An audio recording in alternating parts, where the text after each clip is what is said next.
Hi, my name is Josh. I'm from Xbox Live, and this is Josh from Xbox Live. I don't make a habit of talking about myself, but it does feel a little weird to put this stuff out into the world without first introducing myself. I'm Canadian. I work 2 jobs. I have about $20 to my name.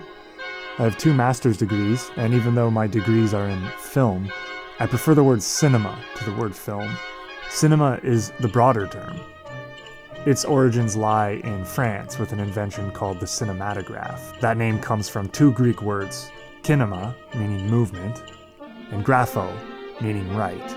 So cinematography literally means writing with movement.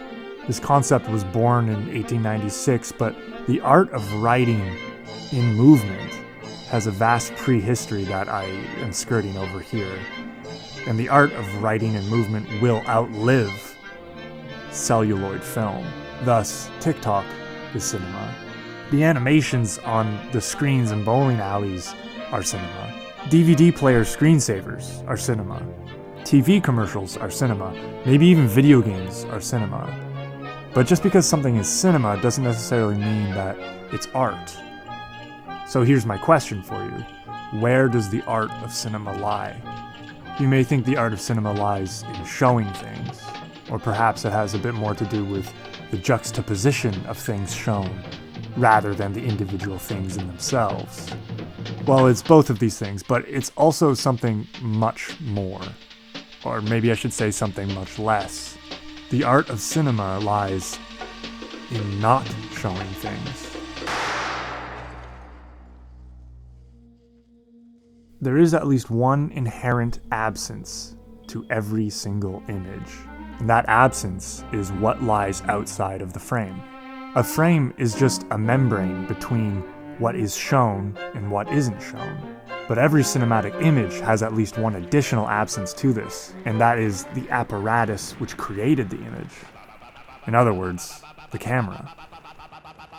Shot reverse shot is one of the most basic elements of visual grammar. There's a reason you learn about this in a Film 1000 class. It remains a common technique whether we're looking at video game cutscenes or TikTok skits, because it eases the basic cinematic anxiety.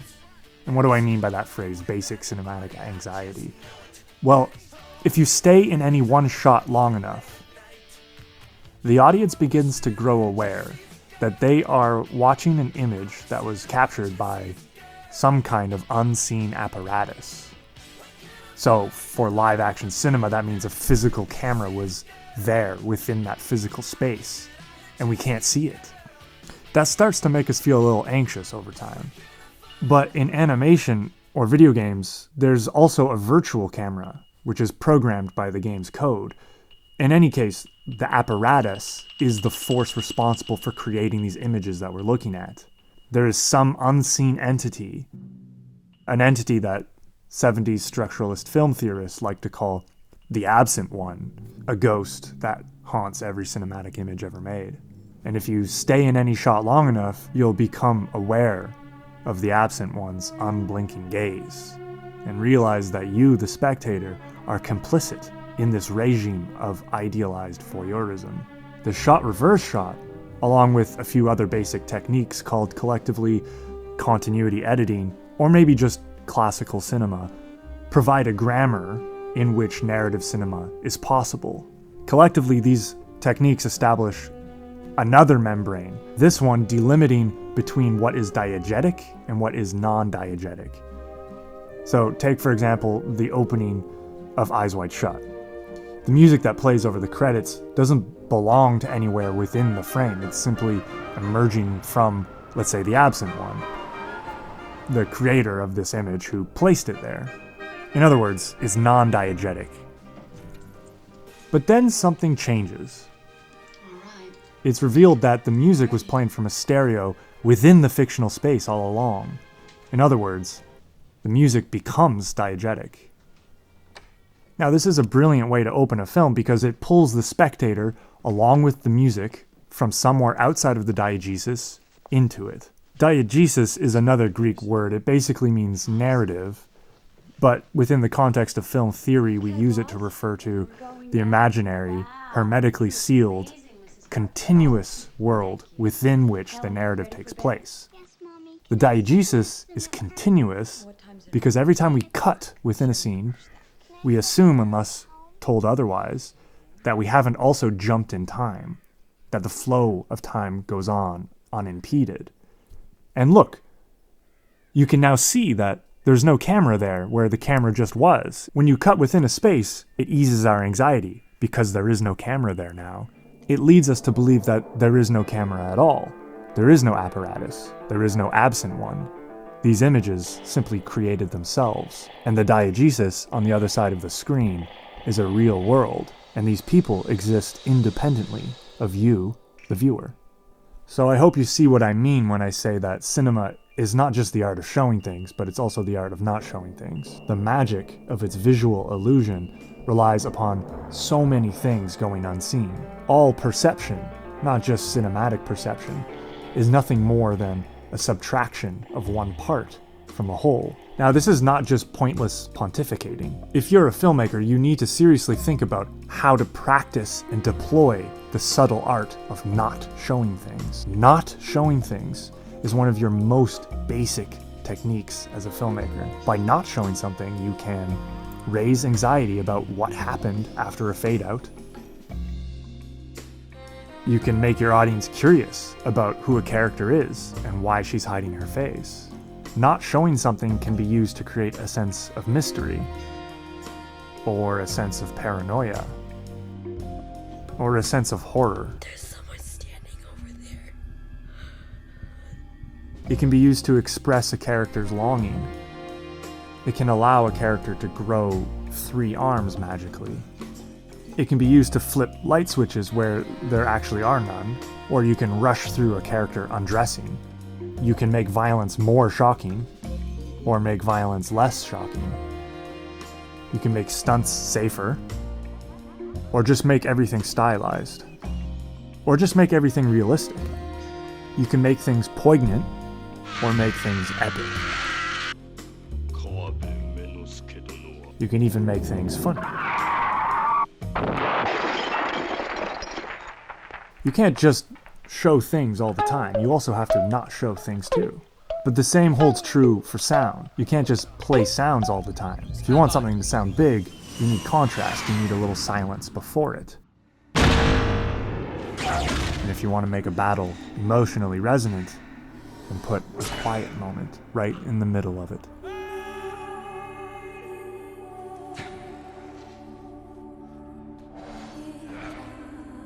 All narrative art is about the orchestration of dynamics. It's about contrasts between high and low, between loud and silent, between the visually dense and the visually simple, between showing and not showing.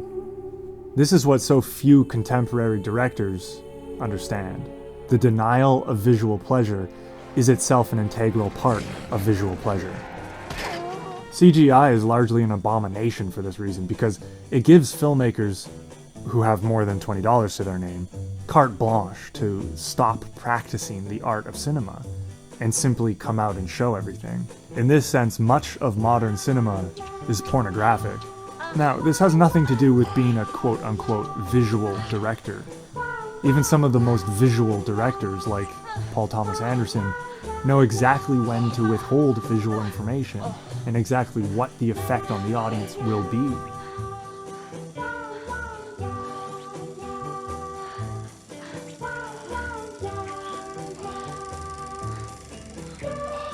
This goes for dialogue as well. Some incredibly powerful, unnerving, or disturbing moments can be created when the focus of a scene becomes something unmentionable. Last night, you were going to call the police. Well, things change. We have come to another arrangement. And by the way, if the good doctor himself should ever want anything again, anything at all, it needn't be a costume. We often tell writers, show, don't tell. But we should probably tell directors, hide, don't show. Now, I wouldn't claim that all old directors understand this, but there is a classical precedent for this. Here's a clip from Orson Welles' adaptation of Macbeth.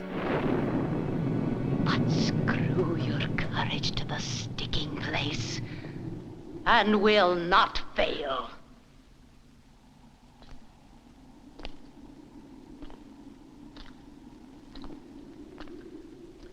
Thou sure and firm set earth, hear not my steps which way they walk,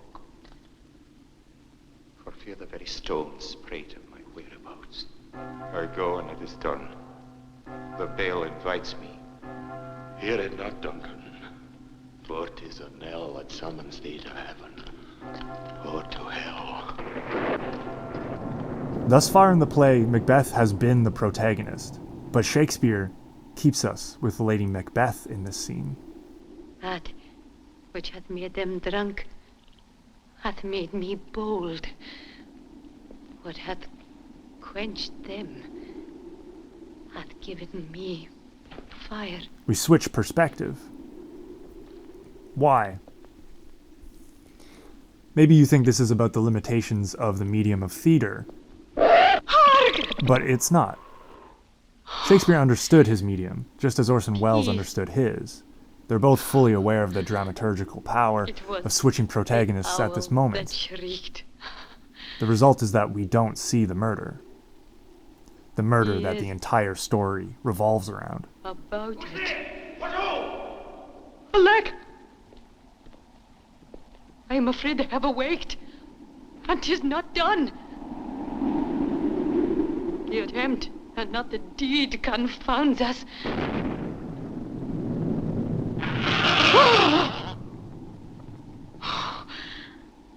Any artist worth their weight in bitcoins knows that a scene of maddening anxiety with Lady Macbeth is far more interesting than a scene of her husband stabbing some sleeping men to death. Take a look at Akira Kurosawa's version of the same scene from the film Throne of Blood. In this version, we also remain with Lady Macbeth while her husband leaves to perform the deed. Kurosawa's brilliance, which is very un-Shakespearean, consists in doubling down on Shakespeare's respect for what is unseen, and he adds to it a respect for what is unheard.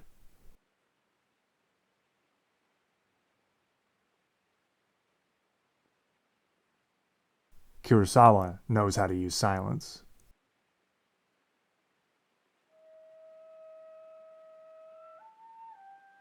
There's nothing loquacious about Kurosawa. He was a painter before becoming a filmmaker, whereas Orson Welles was a luminary of the stage and then a radio star before migrating into film. What is that noise? Welles is a man of the voice, but Kurosawa is not. For him, emotion is expressed not in verbosity, but in the dance of bodies, in movement.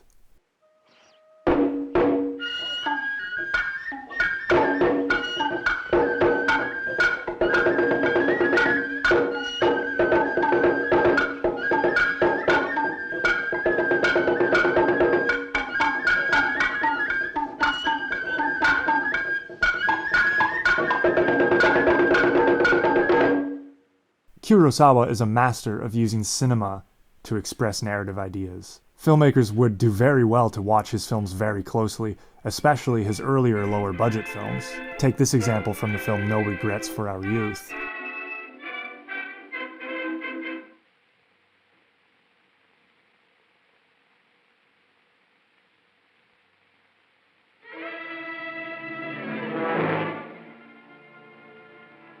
What happened in this scene? She fell down the stairs, right? I don't think anyone watching this has any doubt that she fell down the stairs. But you never actually see her fall down the stairs. The idea is expressed with the cinema. Here's an even simpler example. This is still Kurosawa, from the film Scandal. Toshiro Mifune plays a famous painter who in this scene is looking for a copy of a tabloid magazine that just printed a false story about him having an affair. He comes up to the counter of a little shop. He asks the midinette if he can buy a copy. She says they're all sold out, and he walks away. Then the midinette recognizes him, grabs her coworker and says, look, it's him.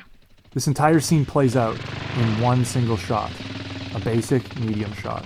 We don't even see the star of the film in this shot. He didn't have to be there that day. We don't even see the shop in its context. This could be shot in someone's living room for all we know. Independent filmmakers really need to realize that this is an option for you. And it's not just about saving money. This is about unique aesthetic potentials. Here's another example, this time from the film Cure by Kiyoshi Kurosawa. ピンクのネグリジェの女か。してたんですか。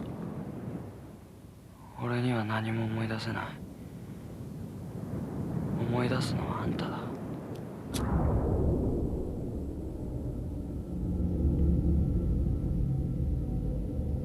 So what do we not see in this scene? The lighter. Nor do we see the cigarette being lit by the lighter. We simply see a flame, and then a lit cigarette. Of course, expressing ideas with a series of fragments is not unique to the Kurosawas. It's an inherent aspect of how cinema works. If you've ever taken a film class, you've probably seen the Odessa step sequence from the film Battleship Potemkin. But did you ever notice that near the end of this sequence, this woman here has her eye shot by a bullet? Let me just replay that part. What do we not see here? We don't see the gun that shoots her eye. We cut to a man, but he's holding a sword, and yet somehow he puts a bullet in her eye. Sergei Eisenstein was a master at not only not showing you something, but showing you the wrong thing on purpose to create a maddening cinematic effect. The world is out of joint. The diegesis is broken. Or perhaps he's revealing that the diegesis was a lie to begin with.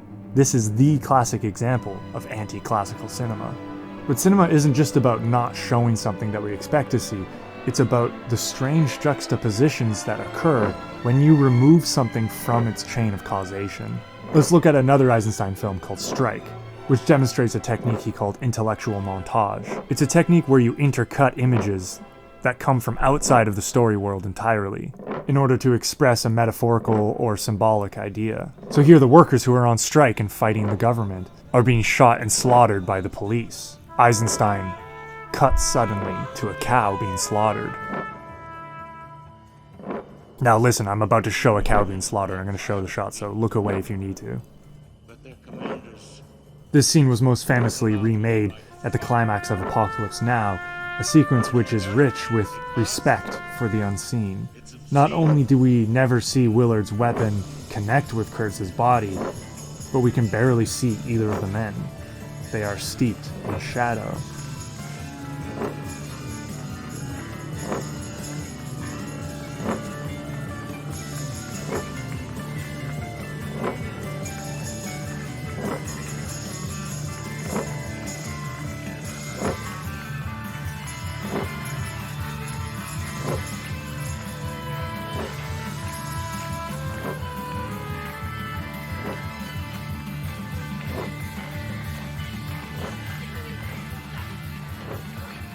Another film that refuses to show us what actually happens at the climax is Max Ophuls' film, The Earrings of Madame De. The protagonist is racing to stop a duel between her husband and her lover, but before she can get there, she hears a shot ring out.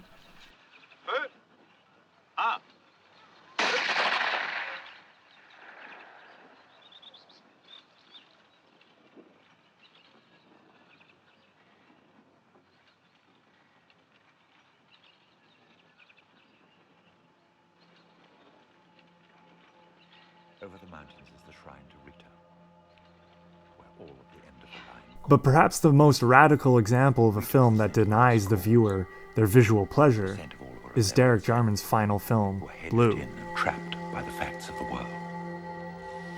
These facts, detached from cause, trap the blue-eyed boy in a system of unreality. Would all these blurred facts... For an hour and 15 minutes, the screen hums with a violently static shade of blue.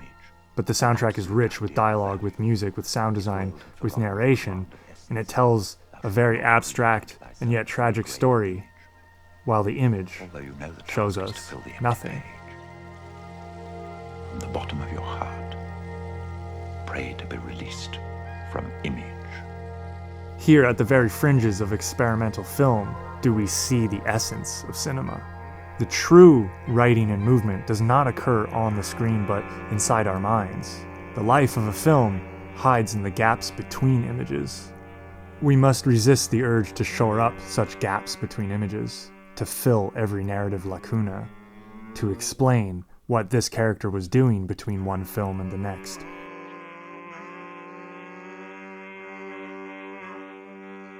We should learn to feel at home within ambiguity, to have respect for what's missing, to suggest rather than to show,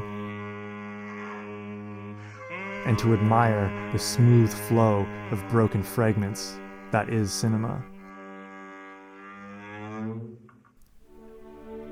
Hey, thanks for listening, but before you go, I have a quick thank you to send out to my new patrons. Michael Cordone, who is my lawyer and my mob connection, Motion of the Ocean, who I believe is Shakespeare reincarnated, and Colin Fernandez, who is one of the smartest people I know and is just in amazing shape. As I mentioned above, I do have 2 jobs, so your support on Patreon really means the world to me, and hopefully it will lead to me making these videos way more often. And if you, viewer, want a shout out in my next video, or if you want access to bonus video essays, like my 27-minute banned video on auteur theory and Galaxy Quest, then head over to my Patreon page and join the club. I'd love to have you. Anyway, I hope you have a great day, and see you next time. Oh, and don't forget to like, share, and subscribe. It really helps a lot. Thank you.